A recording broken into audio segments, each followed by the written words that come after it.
तिकडे अमरावतीतल्या पावसामुळे सरकारी इरविन रुग्णालयाच्या आवारात पाणी साचलं, त्यामुळे रुग्ण आणि कुटुंबियांना मोठी गैरसोय होतीये। विविध वॉर्ड सिटी स्कॅन विभागात पाणी शिरलं, त्यामुळे आरोग्य सेवा विस्कळीत होण्याची चिंता व्यक्त होतीये। रुग्णालयात दाखल झालेल्या रुग्णांना येण्या जाण्यात अडचणी येत आहेत, तर उपचार आणि तपासणी करता येणाऱ्यांनाही अडचणींचा सामना करावा लागतोय। या पूरस्थितीमुळे रुग्णालय प्रशासनाच्या व्यवस्थेवर प्रश्नचिन्हच निर्माण झालंय।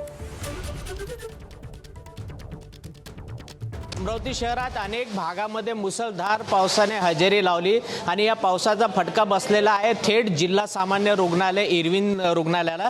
या दृश्यामध्ये आपण बघितलं तर मोठ्या प्रमाणात जे पाणी आहे ते पाणी रुग्णालयामध्ये आलेलं आहे आणि हा आपत्कालीन विभाग आहे, सिटी स्कॅन तपासणी केंद्र आहे। या दृश्यामध्ये जर पाहिलं तर मोठ्या प्रमाणात पाणी आतमध्ये शिरलेलं आहे आणि याचा परिणाम थेट रुग्णांवर आपल्याला पाहायला मिळते। मोठ्या प्रमाणात जे कर्मचारी आहे ते पाणी बाहेर काढण्याचं या दृश्यामध्ये आपल्याला पाहायला मिळते आणि दरवर्षी जर पाऊस जर थोड्या प्रमाणात वाढला की जिल्हा सामान्य रुग्णालयामध्ये पाणी शिरते, परंतु महानगरपालिकेने अद्यापर्यंत याच्यावर तोडगा काढलेला नाही। थातूरमातूर काम केल्या जाते असा थेट आरोप नागरिकांचा आहे आणि दरवर्षी जर पाणी वाढलं तर जिल्हा सामान्य रुग्णालयामध्ये पाणी शिरते आणि ही बाब महानगरपालिकेला लक्षात असून सुद्धा याच्यावर कायमस्वरूपी तोडगा अद्यापर्यंत काढलेला नाही।